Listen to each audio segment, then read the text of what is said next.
but we still hope that you're involved, even if we don't see your face. Okay.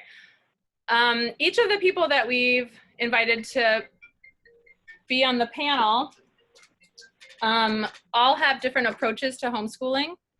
And I think that that's really such a model for what homeschooling is, because homeschooling isn't one thing.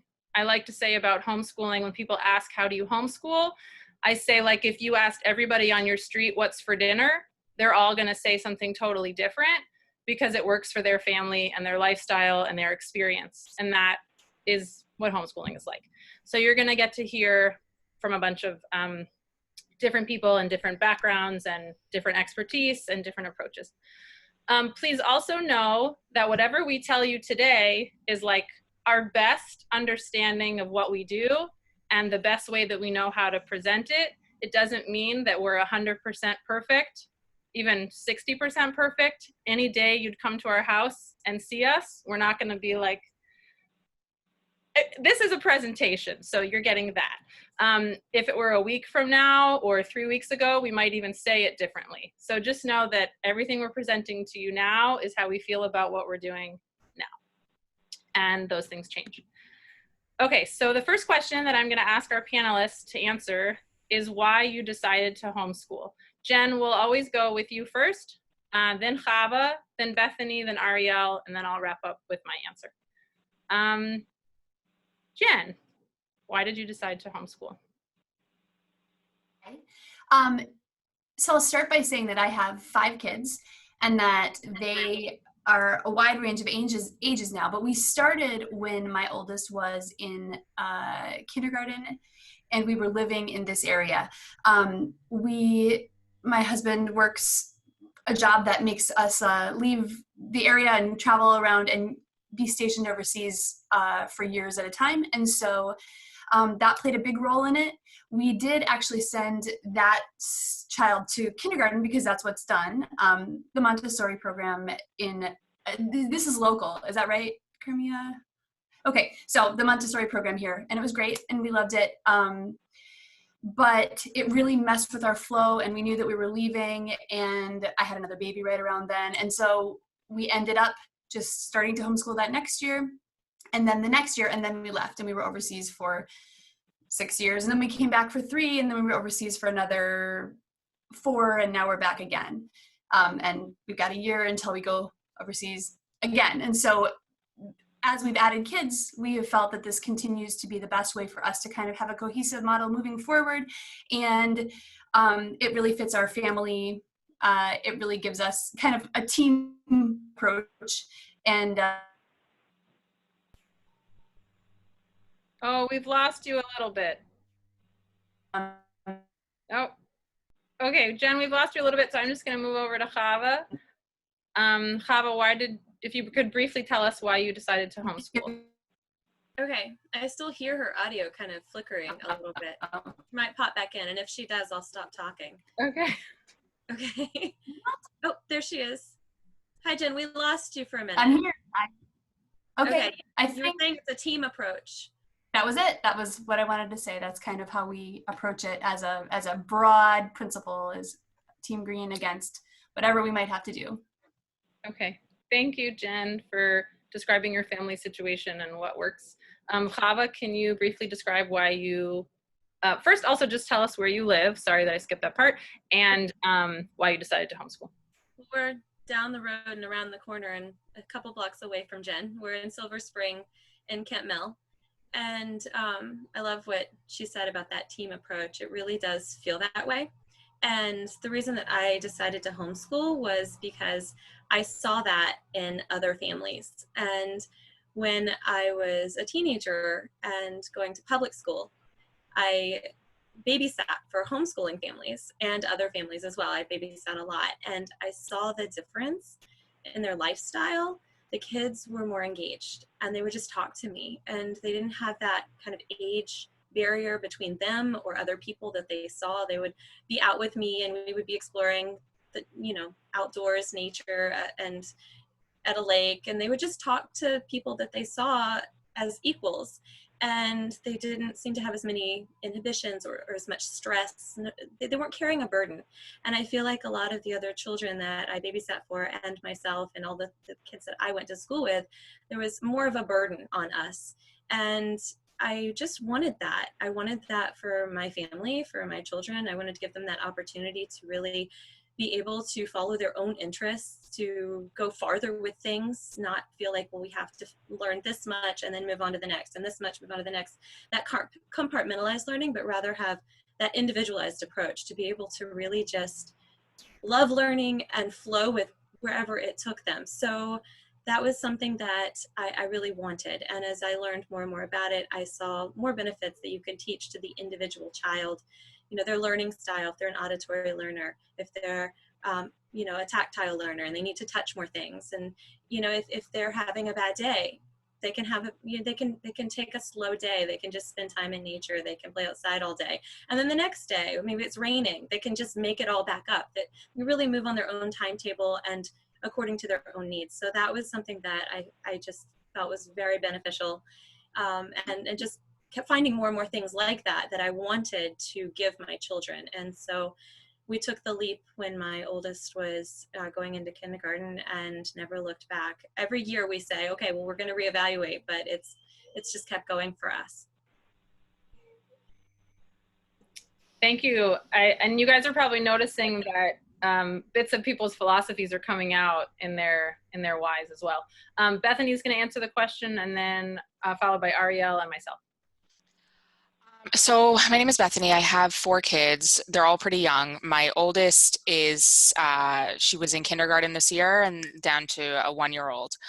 And I started thinking about homeschooling several years ago. I mean, honestly, since I started staying home when my oldest was born 6.5, 7 years ago, we kind of looked at the financials of sending her to like a really crappy daycare. And I was like, that doesn't make any sense. Why I would entrust her to the worst daycare in town to make no money. So at that point, I started looking at the financials of day school, and I was like, if we can't afford daycare, we can definitely not afford day school. And then I started hearing people complaining about day school, and it was a lot of the things that I didn't like about public school, but amplified. The length of the day, the lack of play, and I didn't want to sort of be on a treadmill constantly running and waking up and throwing my kids out the door and then coming home exhausted, and like seeing them at the worst points of the day, when you're exhausted in the morning, when you're exhausted in the evening, and then put them to bed. And that was the entirety of my relationship with my children. I didn't want that. And especially after I had been home with them as a stay-at-home mother for years, I didn't really want to hand them off to someone. And I started sort of looking into homeschool, and I liked the idea of setting our own priorities and our own education. I really love the idea of enveloping ourselves in fine literature and art and music, and that's the kind of education that I wanted for my kids, and nature, a lot of nature.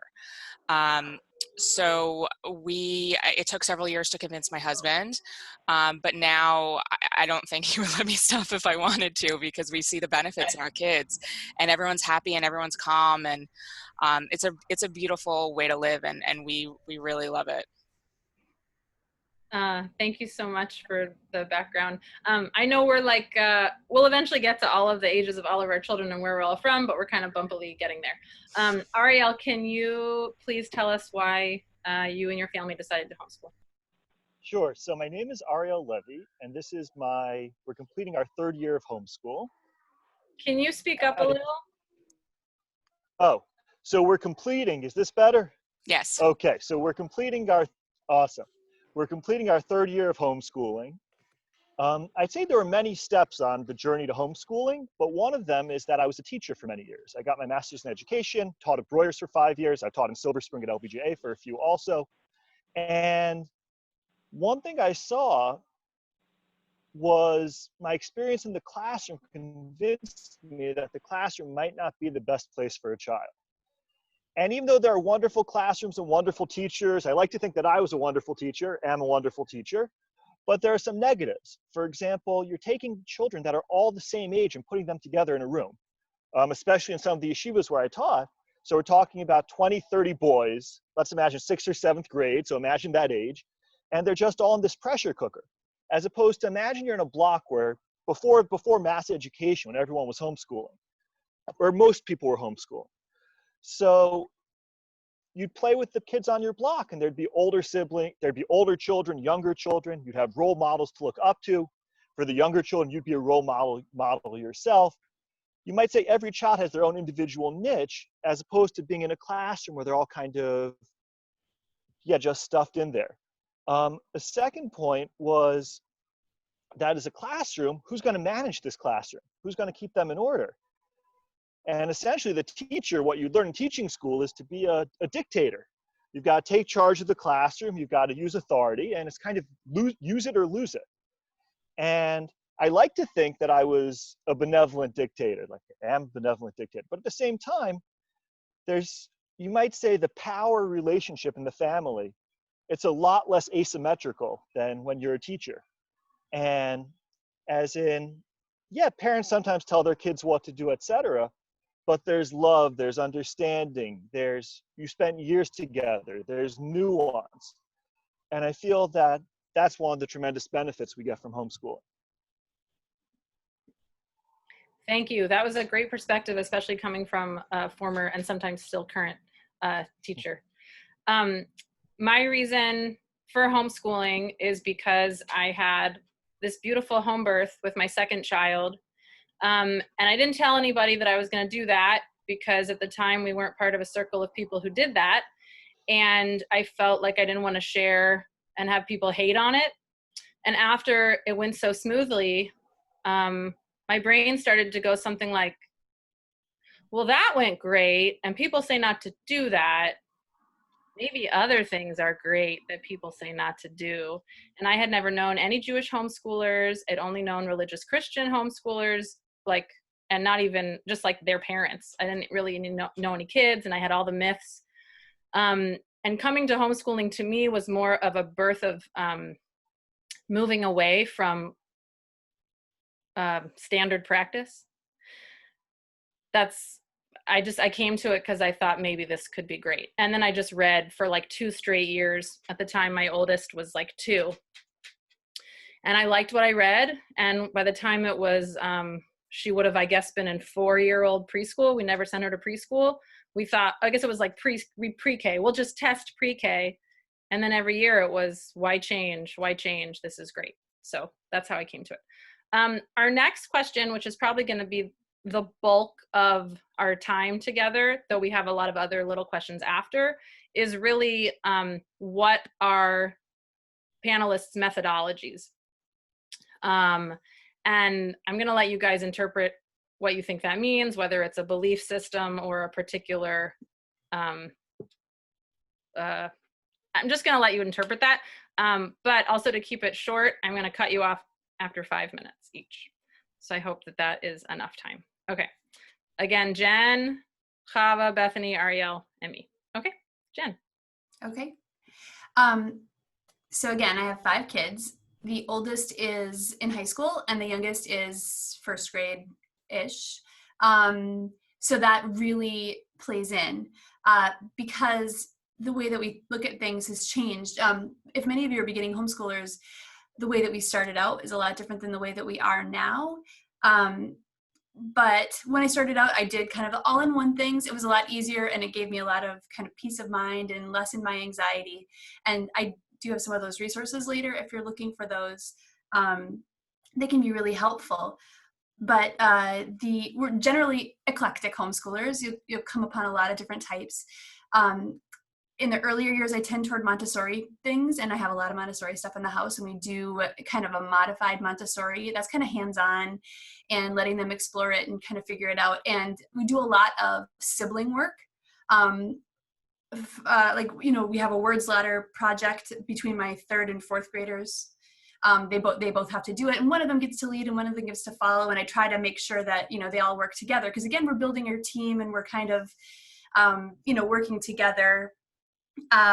So the way that I look at for each child is kind of where they are, what their strengths and weaknesses are, and what we're looking at.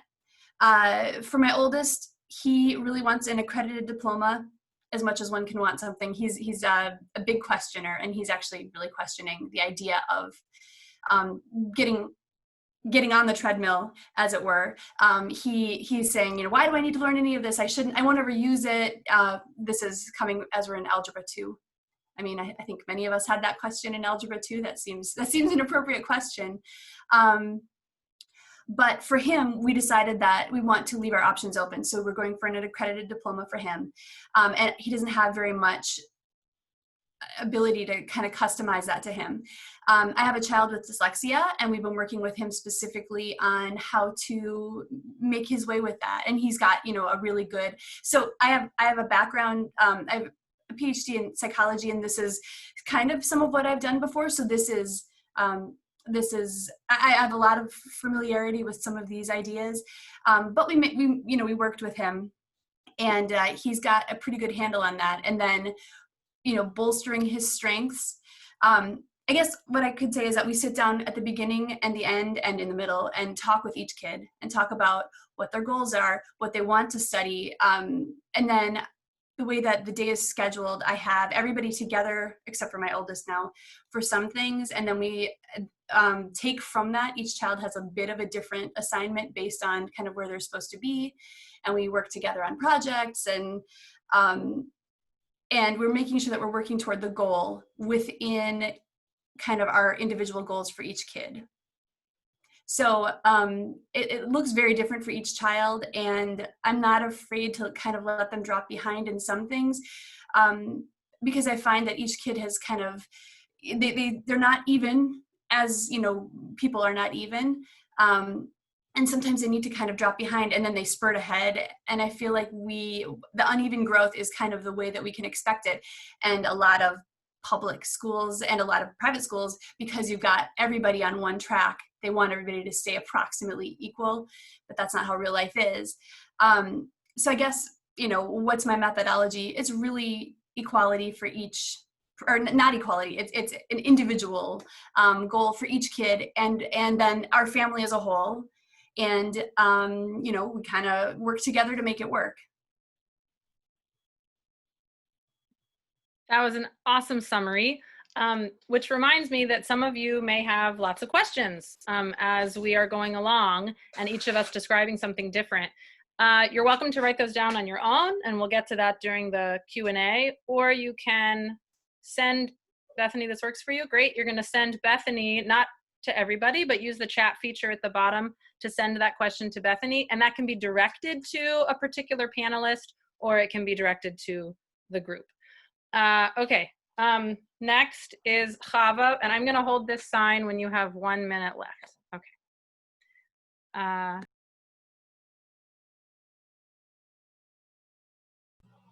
don't know how I got muted, but thank you.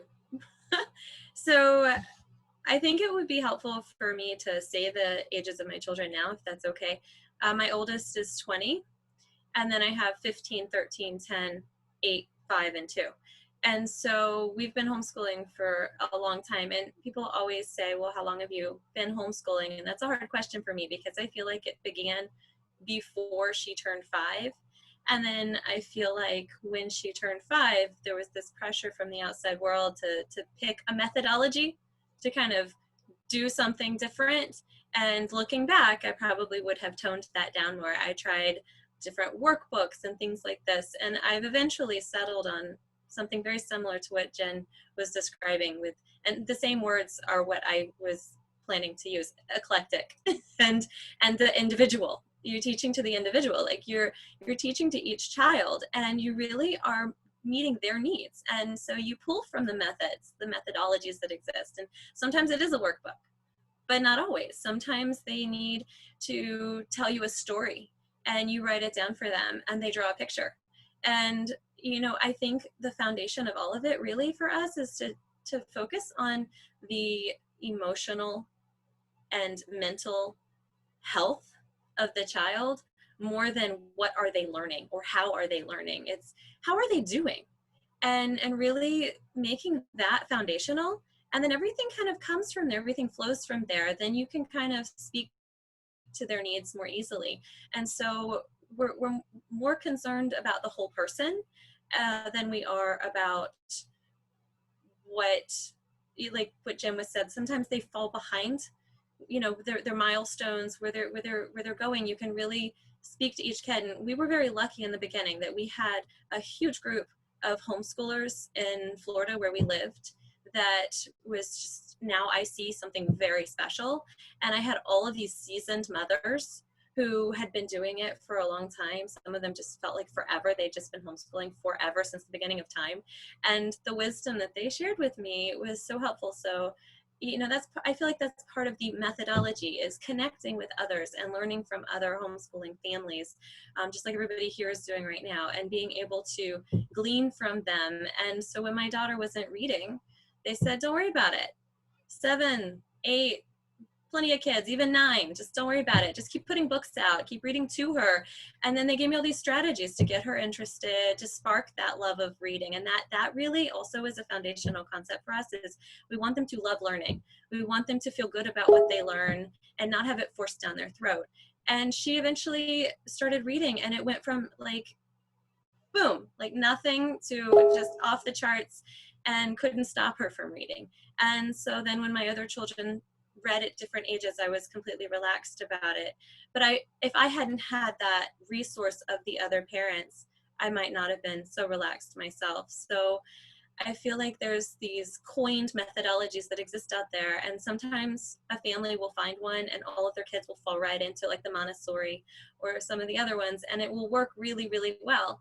But more often than not, I feel like that, you know, kids are going to be different, families are going to be different, and you can kind of learn about different methods and pull from them and use what you find there. And so we will have learning journals. The kids will either have a story they dictate, or we write for them, or they ignore it completely and learn a different way. We provide resources, provide opportunities. We go on nature walks.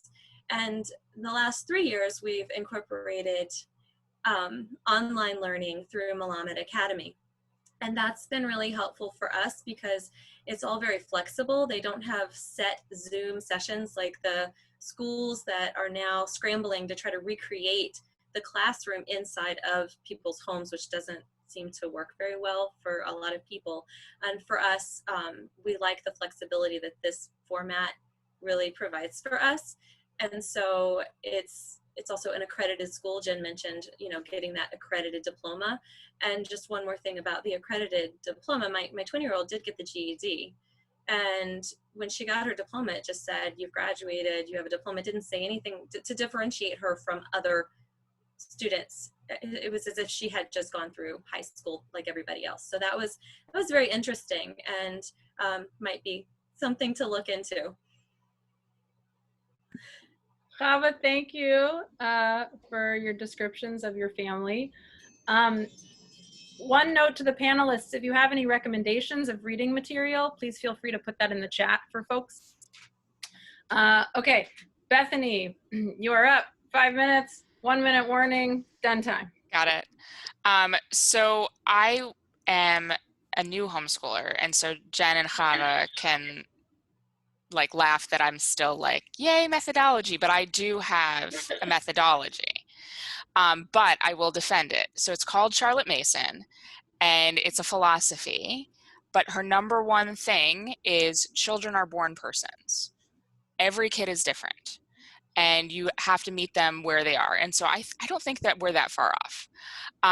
But the philosophy kind of it's a literature-based curriculum, and it's a good sort of jumping off point for me to find individual curriculum resources. We use A Gentle Feast for next year. Last year we used something called the Alviary, which I didn't love because it was too much. It was a lot of stuff. And I mean, my kids are really young, so I'm not juggling their needs that much the same way that Chava and Jen are. My oldest will be in first grade next year. My second is in kindergarten next year. But one of the things I really love about homeschooling is my oldest is sort of, on level where a kindergartner is. But my oldest son is a combination of like special needs and gifted. He taught himself how to read when he was 3, but he could not sit still in a traditional classroom. So for him, it's going to involve a lot of reading out loud, and for him, he's just going to pace back and forth all the time and bounce balls and sort of meeting him where he is to do the best that he can. And one of the nice things is we can read and sit together and read a 3rd grade book, because that's where he is in reading. But on math, he's on level. He'll be in kindergarten next year. So that's sort of the philosophy that I follow. It's very literature based, and then we do sort of the core subjects after we do morning time. And morning time we do all together as a whole family, even the younger kid. I mean, the baby obviously not, but even the 3-year-old. And we say a bracha, we say Moda'ani, we sing Moda'ani, and then we read a poem sometimes we'll read a story. We will listen to a song, look at a piece of art, just something along those lines that is sort of enriching in the arts. And then I'll break away and I'll do, like, honestly, just like reading and math with my daughter, and read a story or 2. But that's basically all it entails. I mean, she was in kindergarten last year, and I think maybe all told it was 2 hours of school, but like school was reading books most of the day. So it was a really relaxed, nice, and it was also nice because I was able to work. I work part-time, and so I was sort of juggling work and her school and the needs of all of my other kids. And it's just a very relaxed, calm, really boring, but in a good way, life. You didn't even get to your minute left, so I feel like we can have a bath while we wait for the next. So I have a blog, jewishcharlottemason.com. There you go. I feel like I could literally write a novel, or you could just go to jewishcharlottemason.com. Can you put that in the chat? Okay. Ariel, please tell us methodology if you have one. Sure. So when we talk about methodology or curriculum, we could talk about, for example, hard curriculum. And let's say we're going to teach someone how to read. A little louder, talk about please. what particular curriculums you're using. Are you using primary? Oh, look, how about this? If you can't hear me, give me a thumbs down or something. It's hard to hear I can me. hear you, but now you're coming in and out. Might be the connection. I'm not sure. Now it's Is this great. any better? Now it's great. Yeah. Okay. Let me know if it tapers off. So you could say there's hard curriculum and soft curriculum. As in, hard curriculum would be you're teaching reading. What materials are you using? Are you using All About Reading? Are you using Primary Phonics? Are you using Super Kids? And then you could even go into the details of what are the precursors of reading. Phonemic awareness, being able to differentiate different sounds, and then connecting sounds to letters. But I think for right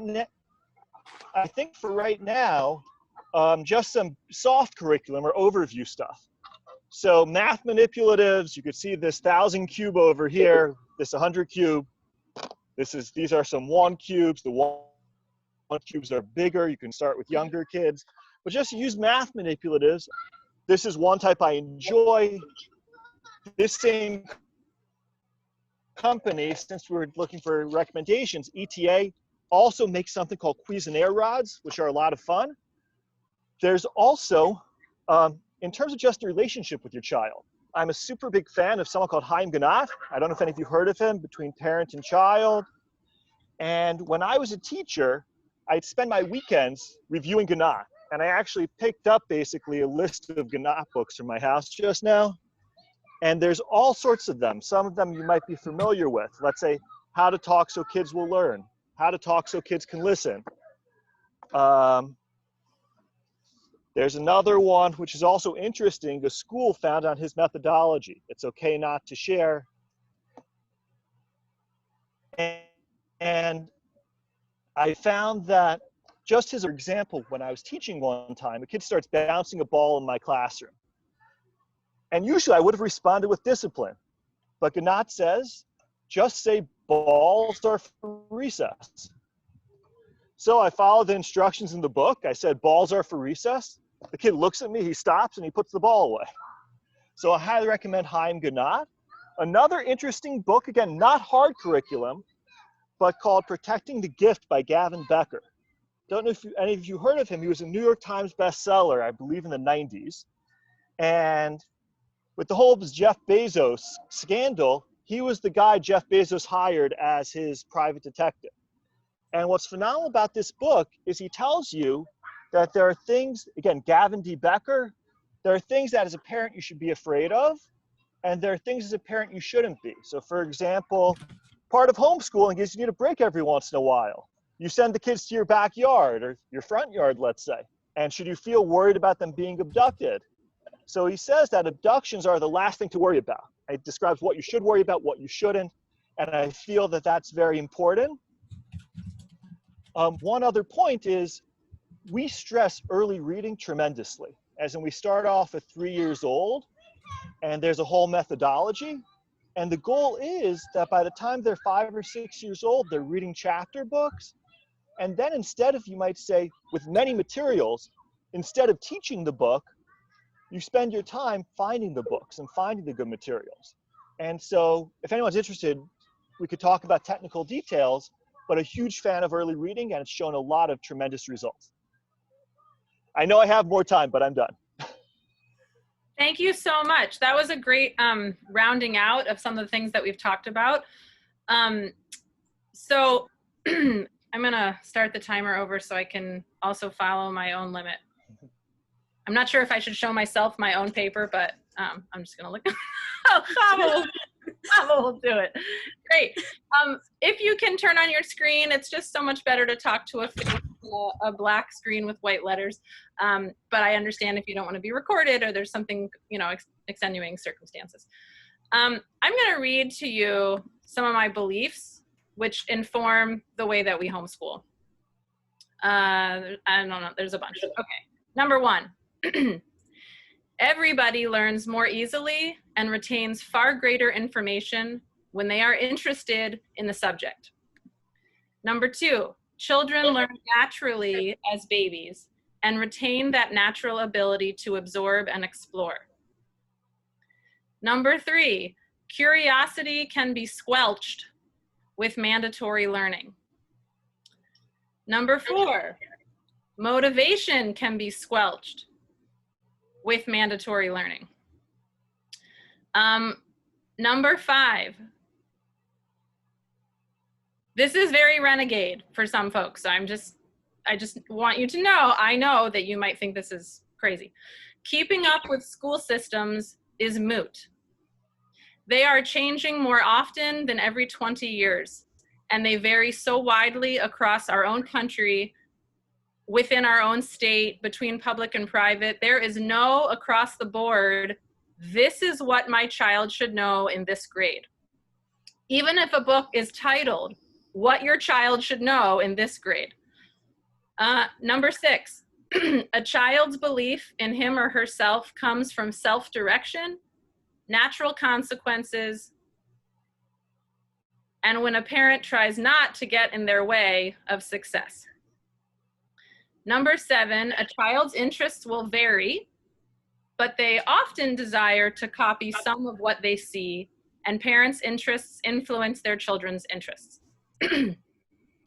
So I didn't have all those beliefs when my first baby came out of me. No way. I was not like this from the beginning. This is through a time of being a parent and reading and watching.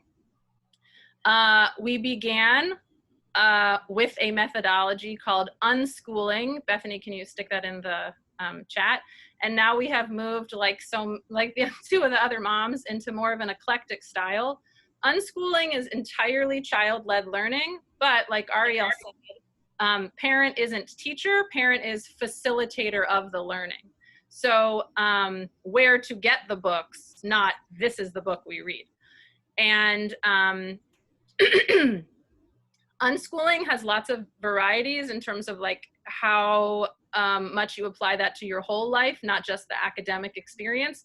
I came to understand that I desire more of a predictable day-to-day, like hourly sort of schedule. So it has morphed into basically, I insist that they learn math and they decide how often that is, twice a week, every day, there's a variety. I insist they learn some instruments, though one kid majorly pushed back on that, and my relationship with him was more important than an instrument. So fine.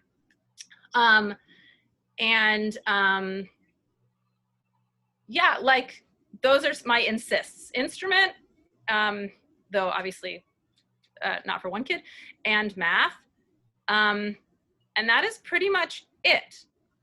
They mostly learn communication in a writing way through letters, both like just thank you cards to people, but also as a main way of expressing their connection to folks. They do a lot of letter writing to family and a lot to friends because of COVID, actually.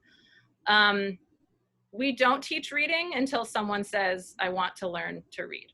I did try that with one. It didn't go so well. So we wait. And mostly they figure it out by the time they're 7. I don't think anyone's not figured it out by the time they're 7. I'm just gonna recommend some books to follow up. If you could type these in, Bethany, that would be great. One is specifically about just an intro to unschooling, which is called Teach Your Own by John Holt. And the other 2 are really to help you all decide what method is best for you. Assuming that most of you have sent your kids already to school, then the best book is called, that's my 5 minutes. Okay, the best book is called Homeschooling the First Year by Linda Dobson. It's super designed for parents who already sent their kids to school, which we're not really that group here, so that might be harder to connect with us on that. I really like that book. And the other one is Homeschooling the Early Years, same author, Linda Dobson, for those who are homeschooling kids like under 9. Okay, we're on to question number next. Okay. Oh, I didn't say, I have 5 kids, ages 3 to 12. Okay. Let's see. The next thing I asked the panelists to say, this one you have like a minute, if you could just sort of quickly do, where you obtain your materials for the most part. Jen. I have a list and I will maybe send that out. We make use of a lot of community resources, including after school clubs and the taekwondo and the gymnastics, and I feel like that that gives us a lot of goodness. There are a couple of sites where we buy secular curriculum. There are a couple of sites where we buy like Judaic curriculum, and also we have kids that have done groups, like homeschooled groups of Jewish curriculum, and so we have a lot of different options for where to get it. I do want to say that it is important to realize that when you're homeschooling, you can always course correct. And this was something I struggled with in the beginning because I got on something and I was like, you will finish that workbook, when it wasn't actually doing any good. Or we will finish this curriculum even though it's too much and I don't care if you understand it, you still have to work through it. It's important to kind of give yourself a little bit of the option to try it out. And if it's not working, to move on or adjust. Thank you. Actually, I think 60 seconds is too short. So if you want to take 30 more. So I don't know how to do this easily. I like I said, I have a list. Maybe I'll put a link in there in just a second. I have a blog. I don't actually have my name on the blog, but I have a blog and I actually wrote a post up about this. Depending on the kid, sometimes online is good. So I have some online resources, and some of my kids prefer not to be online, and it depends on, which kind of kid you're working with. The Israel Bookshop, I really want to tout that. It's in Boston, but if you call them, they will send you sample pages of any of the Jewish curriculums that you have, and you can actually, so then you can compare side by side, and it's really, really helpful, especially if you're just getting in there and you're not sure where you want to go. I'll put the link in, and feel free to look it up. Great. Definitely put any specific websites that you recommend and for what. Bethany, on the recorded, can you just briefly tell people how they can save a chat? I don't know. Does anybody know how to save a chat? When I'm done, I think I can figure it out. But also, if panelists want to email me anything, I can send a wrap-up email to everyone who I have an email for. Great. If I don't have your email, send it to me, and I can send a wrap email if you want. Awesome. Chava, can you do 90 seconds how you get your materials? Yes. Great. Okay. So we have pulled from so many different places over the years that it would probably be impossible to quantify that even in an hour's time. What I recommend doing if you're homeschooling is to connect, again, I said this before, with other homeschoolers. So getting on like Facebook groups with homeschoolers, and when you have a need, throw it out there and you'll get a ton of ideas. You'll get, okay, go to this site, go to that site, try this workbook, try that workbook. And what Jim was saying, the flexibility is so important. My kids were doing Saxon math for years. And then I had this one kid where Saxon math was nothing to them. It was, and I had to let go of that. I'm like, okay, goodbye Saxon, and come Singapore math, and let's do something different. And let's pull from different places, different worksheets online. There's lots of resources, and also like local things like Rent-A-Coop. We've done that, and then online, like they'll send you bugs in the mail. You get the butterfly kits, and you get ants. We didn't do the ants because I don't want ants in my house. We don't want that. But everybody has these different things that they like. It's going to be so individual and so different. And so while we loved having ladybugs, someone else might want something else that they could get from a different resource. But there's just so much out there. And I think a lot of people, when they want to homeschool, they think, well, how am I going to do it all? You will have more than you need, is what I think. So I don't know, was that 15 seconds? No, I don't know what that was. It was fireworks. Oh, fireworks. Okay. And currently what we do now is, because I felt like I was coming up with, for my GED, the daughter who got the GED, she went through homeschooling the whole time. I didn't feel like I wanted to do that anymore with the high schoolers. I didn't want to come up with a curriculum anymore, but I still wanted that flexibility. So again, that's why we moved to the online option. There's a lot of different online schools that really know how to teach online that are great, that are out there. Keystone's one of them, Willamette Academy is one of them, and they do all Judaics, and they provide us with all of the curriculum. But also my daughter wasn't having an easy time with the curriculum within their program. And so we were able to switch within Willamette too. So that was great. Thank you, Chava. If you can list right after you're done, just right now, put the a variety of online learning options would be great. And that means just because your child doesn't necessarily connect it with online learning through their school now, that's because the facilitation of it wasn't with pros the way that the places she's recommending probably are. Okay, Bethany, are you ready for your turn? I am. So I use for secular stuff A Gentle Feast, which is not that much. It's like history, natural studies, nature studies, whatever. It's like I pick and choose basically. We do some things, we don't do other things. For math, we use Right Start, and one resource that I plugged actually in the chat is called Aniva Ami. It's a Jewish Charlotte Mason homeschool curriculum, but it's not like super strict Charlotte Mason or whatever, but they have, if you go on the website in the subjects area, they have a really useful list of resources for Jewish life, textual studies, Hebrew language. There's a lot of resources listed there. So if you want to teach your kid Chumash, it's like, just go there and they have a list of like, these are some of your options. And if you wanted to teach your kids Parsha, like, here's some good Parsha books. So I find it's a really good resource if you're Jewish and homeschooling, because they list a lot of different curriculum options. We use something called Hoffman Academy to teach piano. It's a combination of YouTube videos and like online sort of games that are really fun. And I bought for all of my kids, all 4 kids, it was like $300 for a lifetime of lessons. And other than that, that's basically what we use. Trying to think if there's any other resources that we necessarily use. I don't think so. If you think of any, if you could throw them into the email that you're sending or in the chat. We did get a suggestion from someone, and by suggestion I mean instruction, that if you go to the chat page, you can click on the 3 dots and it says save chat, and you can do that just before you leave the call. Did everyone see those 3 dots? Thank you, Suri. Great.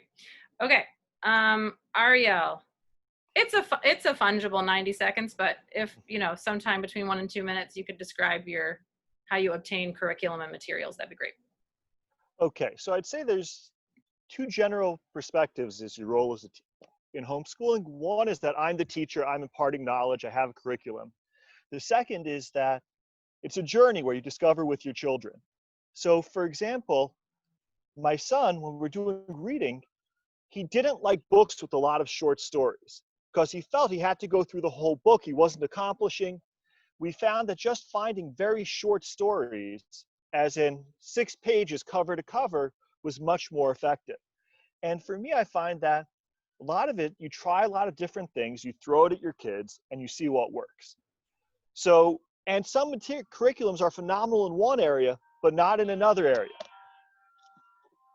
So for example, in math, we use Beast Academy, we use Life of Fred, but they're both not really completely sufficient because take, for example, the Beast Academy practice page.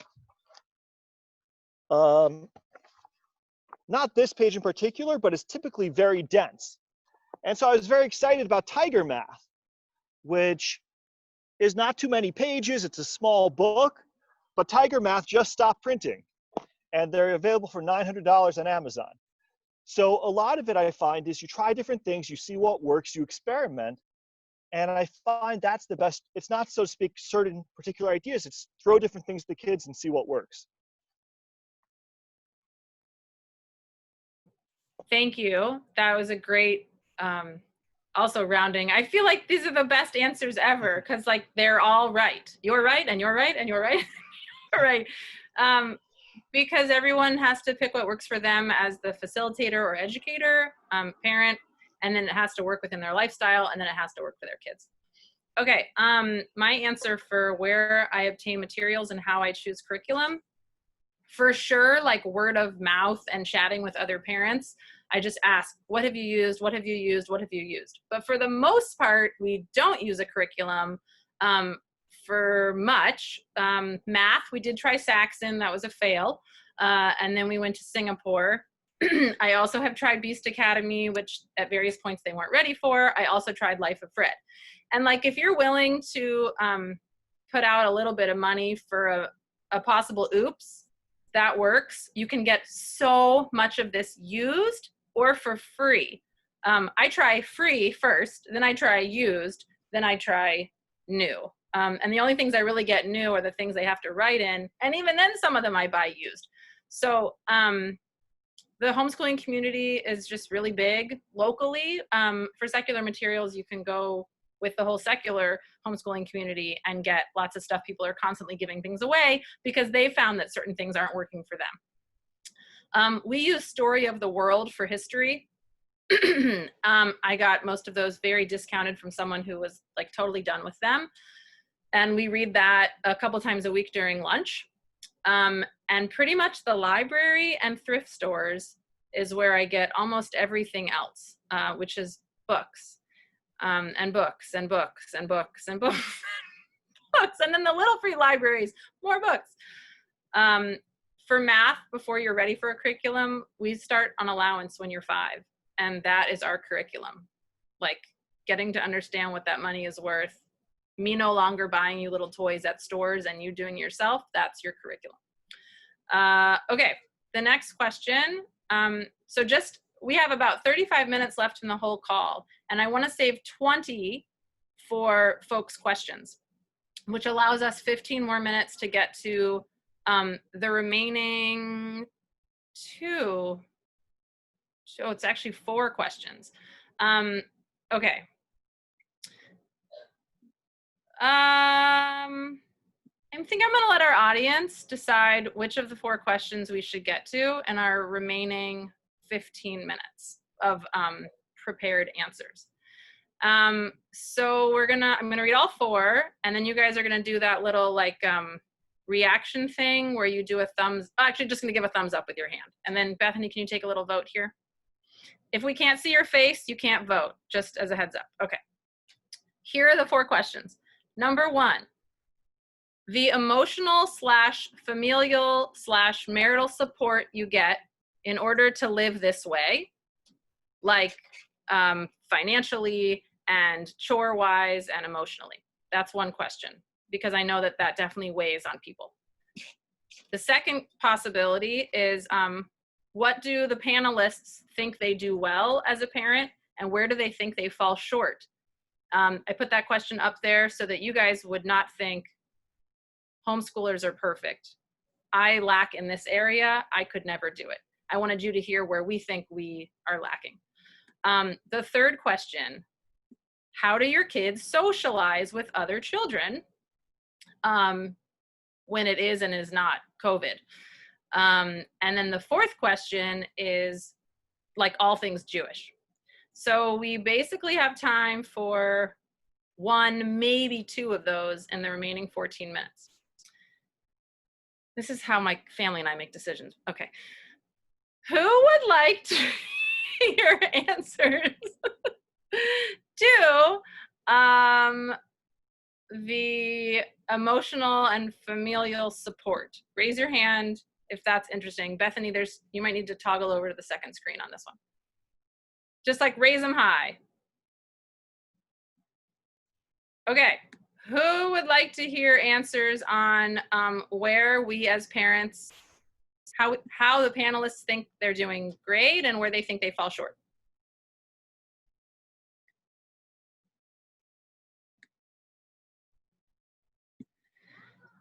Socializing with other children, who would like to hear that?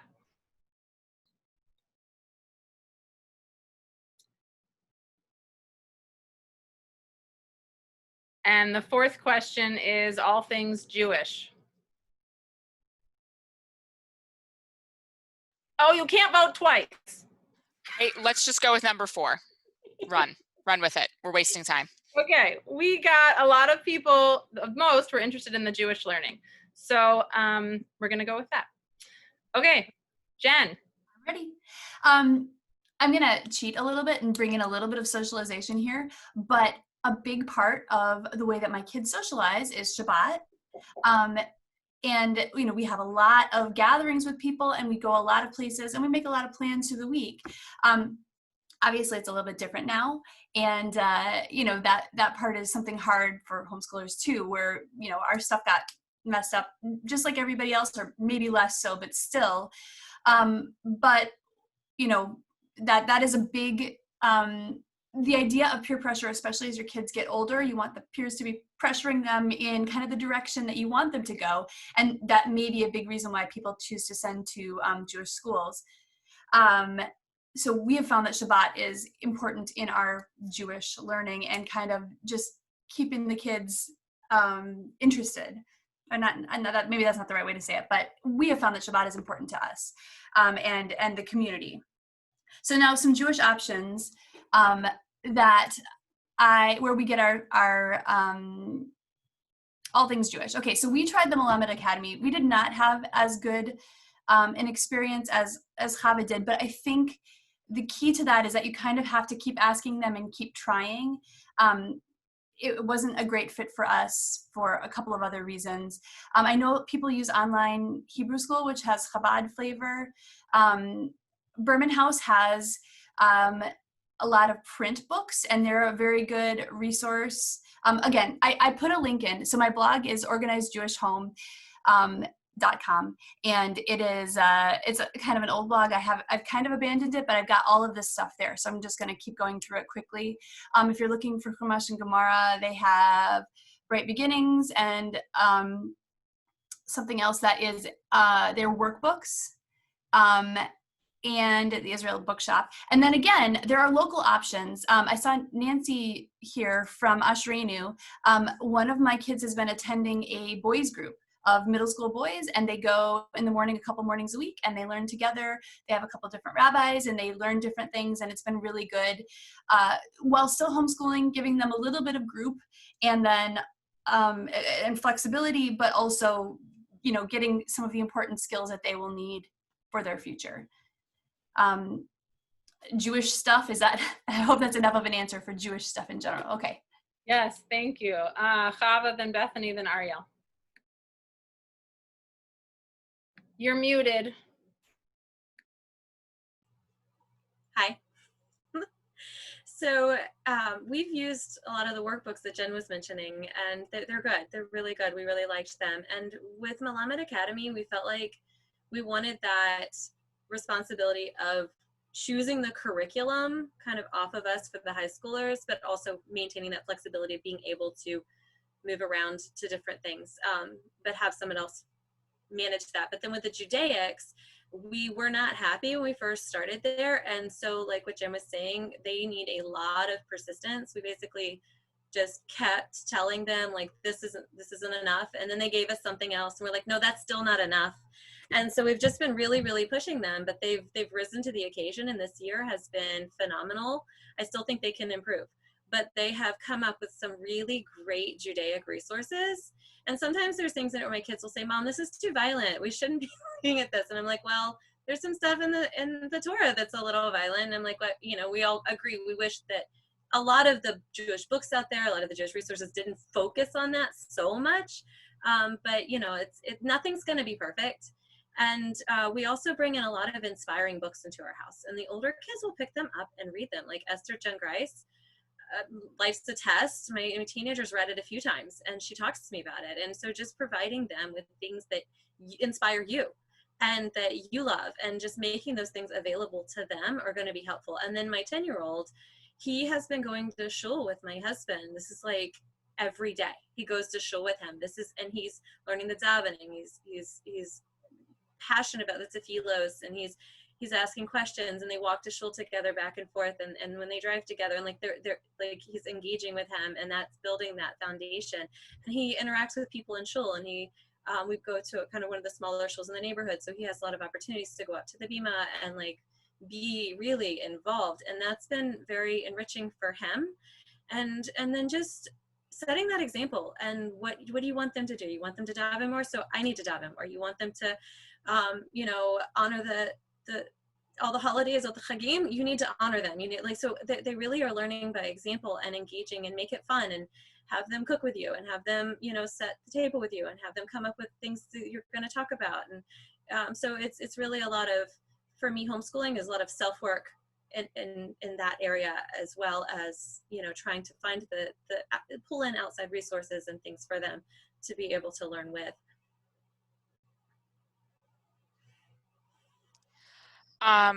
So this is also going to answer one of the other questions. This is one of the areas that I feel like I'm not doing enough in. So I converted, and I was raised Reform, but my mom wasn't Jewish, and so I had to convert. So all intensive purposes, like Baal Shiva / convert. So this is this is one of the areas where I was like, my husband, I'm like, this is going to be all you, and then like he didn't actually do it. So here we are. So we talked a lot about brachot this year. One of the things that was really important for me homeschooling was to talk a lot about nature. and that is sort of where I spiritually connect a lot more than in shul. I don't really like feel a connection to Hashem in shul, but I feel it in nature very strongly. And so we talk a lot about God when we're on nature walks, and the incredible creation of the world, in when we're walking around and looking at a spider web or a flower. Like, I mean, my kids are really young, so we're like, look at this incredible world that Hashem gave us, and this flower and in this spider web. Like, there's so much that we don't notice because we're running around so much. So it's a kind of a weird answer to that question, but I feel like that Jewishly is where we really connect in a lot of ways, is in nature. We did, I did with my oldest daughter, Nach Yomi, not Daf Yomi, but Nach, N-A-C-H, Nach, this year. And so we read through a good amount of Navi, which was really good. And I again, like, I feel like this is self-education as much as it is homeschool education. So I felt like I got a lot out of it, and my daughter actually did as well. So next year we're going to start a Chumash program. I'm not sure which one, either Bright Beginnings or was the other one Lahavin Lahaskil something, I don't know. Yeah, Jen's nodding. So we'll add that in. We need to be better about davening. We'll see how that goes. That's definitely the hardest thing for us, and we're kind of homebodies on Shabbos, so we never go to shul ever. Like, what everyone's experiencing is like us Jewishly all the time. Never go to shul. We never really do Shabbos meals. We don't really like other people on weekends, and so it's like, yeah, this isn't really that much different. So that's something that needs to change. And I made us join KMS so that whenever KMS restarts, I'm like, we paid for this, we're going, even though you don't have to pay for it to go. But I'm throwing down the money for KMS to try to force us to go. So yeah, I mean, that's Jewishly, I'm not doing enough. There you go, 2 answers in 1. Perfect. Done. Ariel. So in regards to, you might say, the Judaic curriculum, I'll throw an idea out at you, which is that it's wonderful if a parent has the energy, and again, depending on how many children you have, to be able to give an entire secular curriculum and Judaic curriculum at the same time. But at times you're forced to make a choice as to whether to do one or the other completely, or to do both half-baked. And I'd propose that with our early reading program, I think getting a solid grasp of how to read English fluently, and then after that, circling back to reading Hebrew fluently. Because once the child can read English, there are so many amazing Judaic resources. And even just start off with, let's say, children's Bibles. You want your child to know Nach. I don't know how Bethany did her Nach Yomi, but there are some amazing children's Bibles. And my son, who's 5, has at least 15 of them. And they're all different. They have different pictures, different perspectives, and they're wonderful. In terms of teaching Hebrew, there's the typical way, which is you learn the entire Aleph Beis, and then learn the Nakudos for each individual, learn one Nakuda at a time. Another approach, just throwing out there, is this is mainly by Ketav, and some of these are out of print, but you can still get them. So let's say, for example, Chaveri, where they start off, they start off before even the letters, they teach the Nakudos. So you learn 3 Nakudos, that's it. And then afterwards, you learn just a few letters at a time. You don't even learn all the Aleph Beis. But the point is that I'm looking at page 14, you're already reading, and you're reading sentences. So that's phenomenal. Another book by Ketav is Lashoni. This one's pretty easy to find. And then in terms of stories, in terms of reading Hebrew, I find Chumash to be somewhat difficult in terms of just the grammar and so on. It could be starting off with easier stories. This is another one that's out of print, but I believe you can get it, which I'm going to open up a page, Hasheor Harishon. Very simple words, very simple vocabulary. The words repeat, but there's enough novelty that's interesting. There's pictures. And that might be an alternative as a gateway before starting Chumash to start with readers first. That's what I've got. Thank you. Such a good, just again, like such a good range. Okay, so my answers for this, I'll take about 2 minutes and then we'll start with the Q&As. I really liked what Chava said, which was if I want my kids to do blank, I have to do blank. I think that applies across the board categorically. When I'm doing math, I do it on a piece of paper for them to see. I hardly ever use a calculator. I mean like math for my own self, like budgeting, or we went to like a used bookstore and they all brought some books. And the lady gave us like a set amount of money that she was going to let us use in exchange for them to buy other ones. But she didn't say this is worth this is worth this much. So it was like 11 books and she said it's $20. So I literally was doing algebra to figure out how much each child should get according to their percentage of books that they had given in. And the woman behind the counter was so impressed. She gave us more money towards other books. Great. That was very nice. And my kids were like, wow, that is the same. Like I live Shabbat, they see Shabbat. There are some things I make exceptions for. They're learning whether it's good or not. It's really, you can have a ton of opinions about this. They're learning that sometimes we make exceptions for things and that they see daddy daven. They don't see me daven so much. When I do, it's not in front of them because I want it to be private. So they're not seeing that as much. Like, could I get better? Absolutely. I do remember from a Jewish homeschooling conference I went to years ago that some folks have a real worry that their children won't be able to read a page of Gemara before they go off to yeshiva.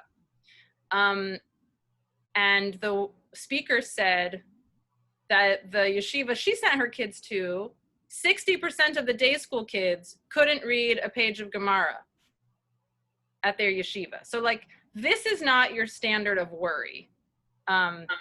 I think for sure love of the material, and even more that connection with mom and dad is the focus.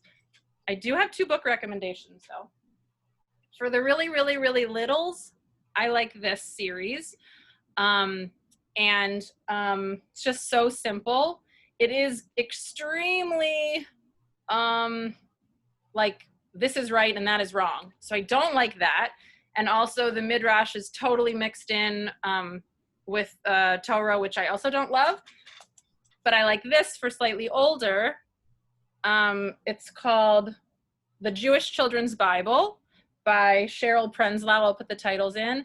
And this actually has like just a summary of just Chumash. And then in the back, you get all the, well, whatever. In the back, it's the Midrash that you can then add in, you know. What age ranges is that second one? Thank you.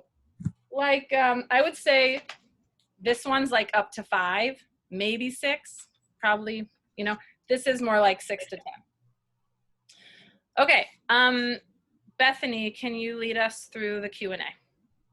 Yes, so the first question, if you guys don't mind, I'll answer kind of just straight out. Because it's just like it's not like an interpretation question. So it's how do you legally homeschool in Maryland? So there's a website called HSLDA. It's an organization also. It's Christian. People have different opinions on it. I'm personally a member. A lot of people are not fans because it's super Christian. Totally understand that. I use it because people don't like me because of my professional life. And so one of the benefits of an HSLDA membership is if somebody reports you for educational neglect of any kind, or if the state fights you about any stuff, they have a lawyer that will come in and cover your tail. Yeah. And I need that. I need a lawyer on call. So, but on their website, if you Google HSLDA Maryland, it will tell you the legal requirements for homeschooling. There's a couple options. You can submit yourself to the county, and you can do portfolio reviews. I think it's twice a year. I don't know what that's going to look like next year, because there's going to be a lot of people homeschooling. My personal recommendation is to not do that, because it's going to be crazy next year. So my personal suggestion is there's an umbrella organization. It's called Lubavitch, but you don't have to be Lubavitch. Obviously, I'm not Lubavitch. But it's called LHUG, LHUG, and I think a lot of us do it. And so basically what we do is we sit around and we chat, and Jen is actually the LHUG liaison for Kemp Mill. And we sit around and we chat about what we're doing, very similar to this conversation actually. And then we fill out a form that, like, this is how I met the educational needs of each of my children in each of these categories. It's very laid back. It's very supportive and communicative, and I recommend it. It's like $50 a year for your whole family. I think that I sent information about it in my initial email. If not, I can email anyone separately. So that is the answer to that question. I Jen. say one more thing. Yeah, please. There are two things that you need to do. The first is you need to go, I just put it in the link. Yeah. In Montgomery County, if you're in Montgomery County or whichever county you're in, you need to go there, and there's a form to print out. It's really easy. It's telling the school district that you're going to be homeschooling. You need to do this 2 weeks before you officially start. And if you do that, then your child is officially registered as homeschooling. So you need to do that first. That tells the county that you're doing that. If you choose to do the county supervision, that you have to put that in the form. And if you choose to do something else, like the umbrella group, which Bethany will send out, then you put it on that form. And then as a separate thing, you apply, or you just fill out the information form for the umbrella group. So you have to do both things in order to join, one registration for the county and then one with the actual umbrella group. And our umbrella group is just the Silver Spring homeschoolers. There's a bigger group in Baltimore, but the LHUG or LUG or whatever we're going to call it is in our area, and either on Zoom or in person. And we just meet and have a good discussion and go over what we need to go over to cover our bases, make sure we're doing what we need to do. So there was one question: do you use other people to teach a subject if you can't? For example, if you're teaching your kid an instrument, and how much do you spend yearly on supplies? I'm going to add into that question another question that's similar. If your kids did anything in pre-COVID times locally, class-wise, if you want to mention those resources, God knows what will exist. But so if you guys can answer, what do you do if you can't teach a subject, and if you've outsourced anything locally in class form? And Jen, if you want to start, we'll do the same round. Sure. I have no qualms about knowing where my limits are and finding somebody who can do that. And again, your local people and the online people are a really good resource for finding people, because there are all kinds of things and they may not be well advertised. For example, there's a county homeschool swimming club program that you have to that Carmia did, I've done before. You just have to know about it and you have to show up. But it's there, but you have to know about it. And you find out about this through your homeschooling, your friendly local homeschoolers. So we've done swimming, we've done art with one of the local art teachers, Talia Weinberg.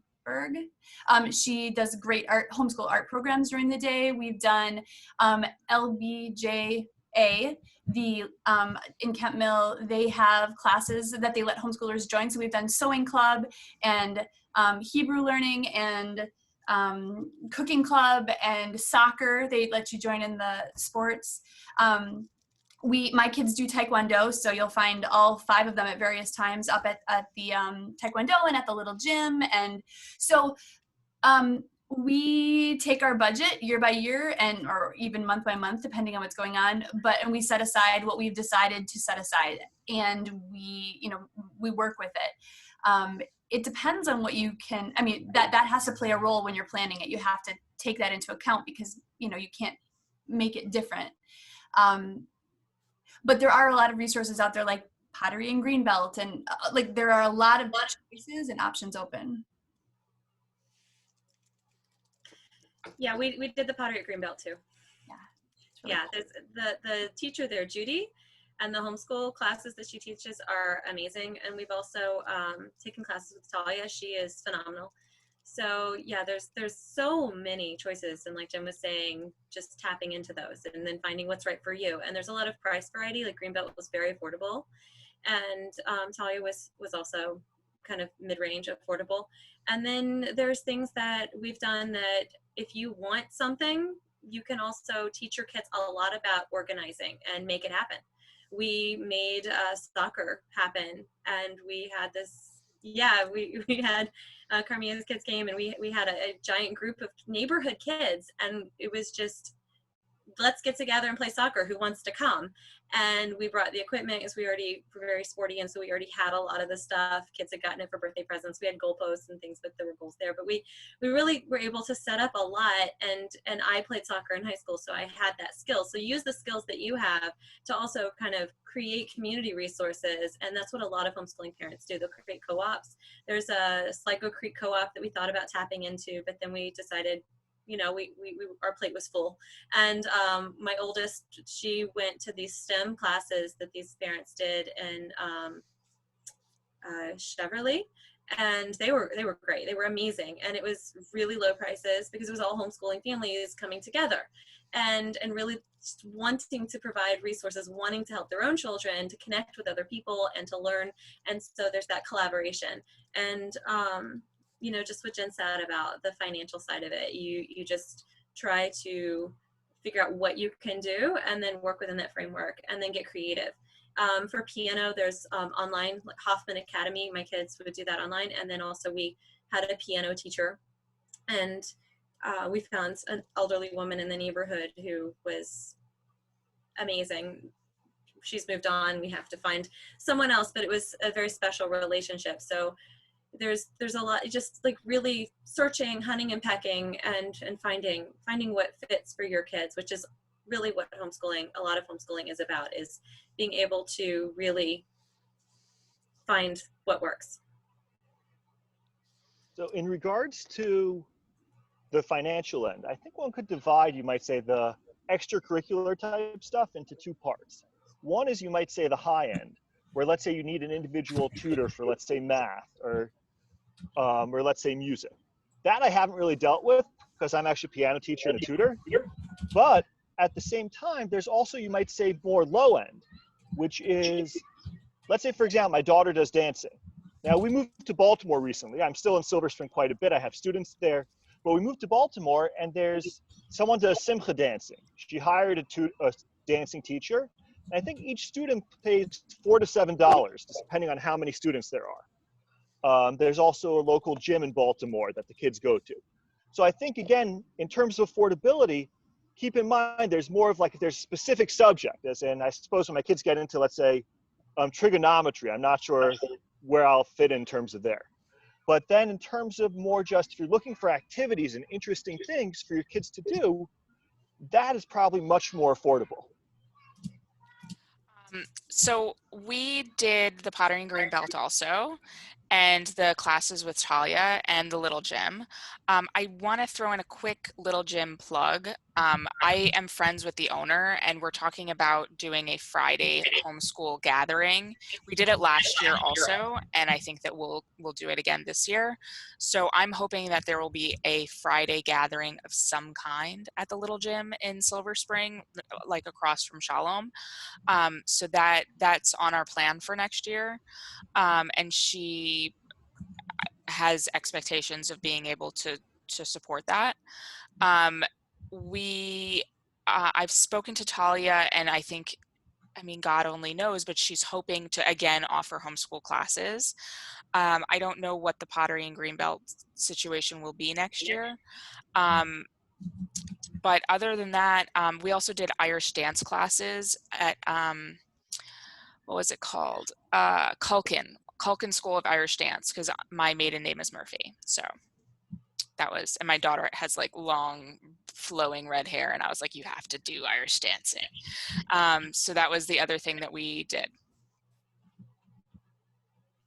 Okay, so addressing the question about like hiring out. For sure, we pay for music teachers. I mean, I can teach like the first couple of levels, but beyond that, I need some help. And I don't know how to play any other instrument, which other people decided to take other instruments. So we paid for people. And actually, we were doing it music and arts, but it got kind of expensive. And I asked the teachers, like, I think we need to go to twice a month. And music and arts doesn't allow that. And one particular teacher said, I'll just teach you online. This was like a year and a half ago. For much cheaper, let's do that. So that actually was a cheaper experience before all of this. Any interest that your child has that you don't feel qualified to teach, now keep in mind, I do very little instruction. I'm just guiding their learning. You can find someone else or some other resource for. Like, this is probably the best decade in order to do that. If 300 years ago, that would have been harder, but still there would have been lots of other people to ask. We ask everybody things. Like, there was a guy in our shul, my kids wanted to learn some game that I didn't know how to play, and I felt it was beyond my ability, but I knew someone from shul who could do it, and he sent me instructions, and he sent videos. Like, anybody else can be a teacher. There is a class for everything. There is a book for everything. There's a college syllabus online for your high school kids who are super advanced that you can get and just work off of. There's a place called OutSchool. I've never done any programs with them, though some people have found good luck with them. And in terms of activities, we do a homeschool co-op. Not sure if those things are meeting, but we meet once a week. It's secular. It is in a church, though there are some that are in synagogues.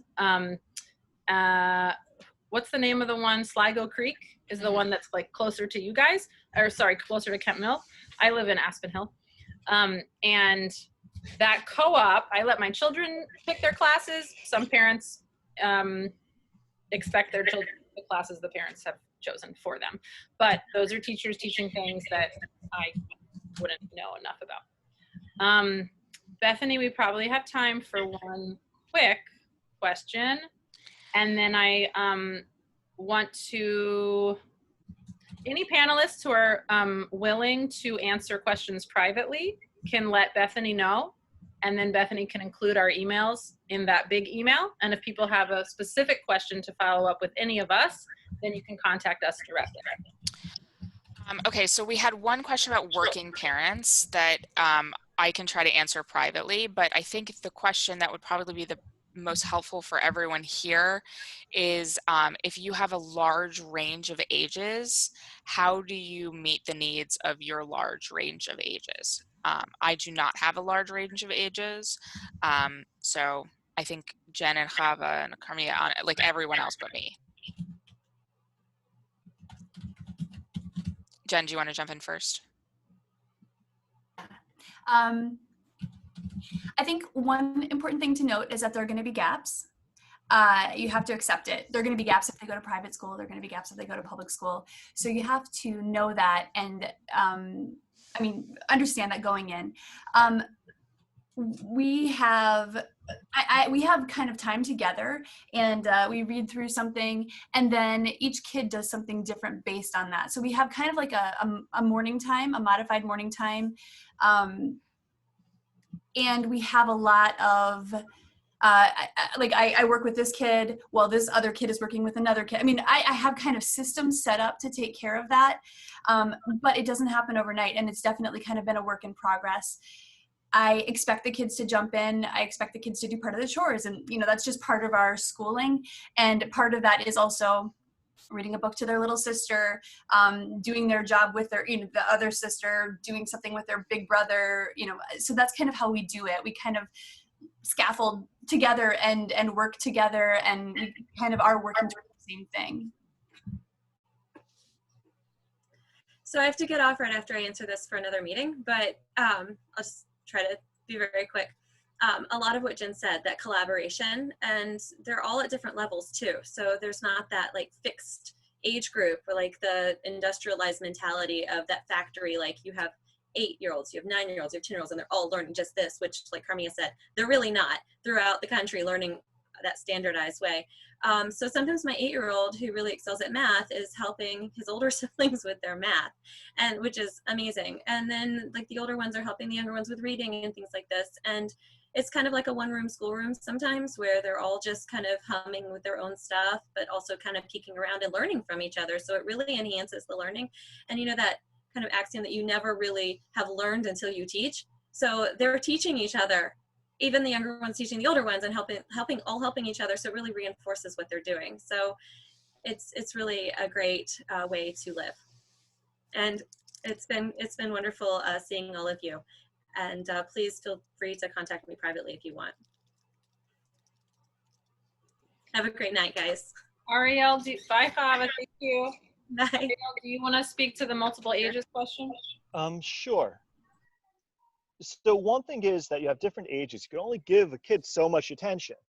And the question, to address the earlier question of what are your flaws, I think that sometimes you feel you're not doing enough. And I think many parents, you feel, am I really doing enough? Am I giving my children all they deserve? And I'll tell you, as a teacher too, you have the same question, but it's your job, so you just do it. Like I remember a teacher telling me he had imposter syndrome for the first 3 years. And I think you get a comfort zone and you feel comfortable with where you're at, what your kids are getting out of it. I'd say a big part of it is libraries, as in we have very little technology in the house. And so we just have books and the kids just read and read and read. That's a big part of it. One-on-one attention is super important, but it doesn't have to be as much. As in a school, you need to give what takes 8 hours in the school, you could probably do in an hour of homeschooling. Additionally, there's so much of the learning which is just about teaching critical thinking. And again, if the kid's in the school and they're used to top-down instruction, the teacher instructing, the student just being a vessel to absorb, then you have to work. It's a lot harder. But if your students know how to think and they can apply their minds and so on, you could just get so much more done. And those gaps that Jennifer was mentioning, I think end up being a lot smaller than you'd think. My answer, and then I guess this will be the last question, and we'll continue all interactions offline and through connecting with each other in other ways. The multiple ages thing, a few things. One, if you have just had a baby, this may not be the year to expect that homeschooling goes a particular way. It doesn't mean it's not the year to homeschool. It's just going to go a different way than you've imagined, as is your entire family life going to go a different way if you've just had a baby. If this is the year that there's a medical illness in your family, homeschooling isn't going to go exactly as you imagined. Doesn't mean you shouldn't try. Basically any year is not going to go exactly as you imagined. And that's the case if your children are in school or not in school or have moved if there's out. a global pandemic, for example. Matter what, like, even sometimes you just want to follow a recipe. That doesn't turn out the way you want. Like, it's like times, 365. So that's just adjusting your own expectations. Your kids at home are not going to get the same experiences as your kids in a classroom. But that's what you're trying to have them not get. They're going to get different things. So they're going to naturally, if you're talking about a large family, they're going to naturally find what they're good at, and their siblings will know what they're good at. There will be constant faction changes. I for sure see that. 2 are getting along and the 3 aren't. And then 3 days later, another 2 are getting along and then a different 3 aren't. That's okay. They need each other in a different way than they do when they're away from each other 8 hours a day. And most of you have probably seen a lot of changes socially within the family. And it's possible that you're exploring homeschooling because you've liked those changes. Those will continue. Or change. Oh my gosh, who knows? We just can't expect it. So thank you for joining us today and for being willing to explore this possibility. There's tons of resources we have given you. We can't answer every possible question because we don't know you and your family. There are homeschool coaches out there. There's so much to learn. Thank you for joining us, and Bethany will follow up. Yeah. Good night. Thanks, guys. Good night. Thank you to the panelists. It was a pleasure. Thank you. Thank you very much. Thank you. Thank you.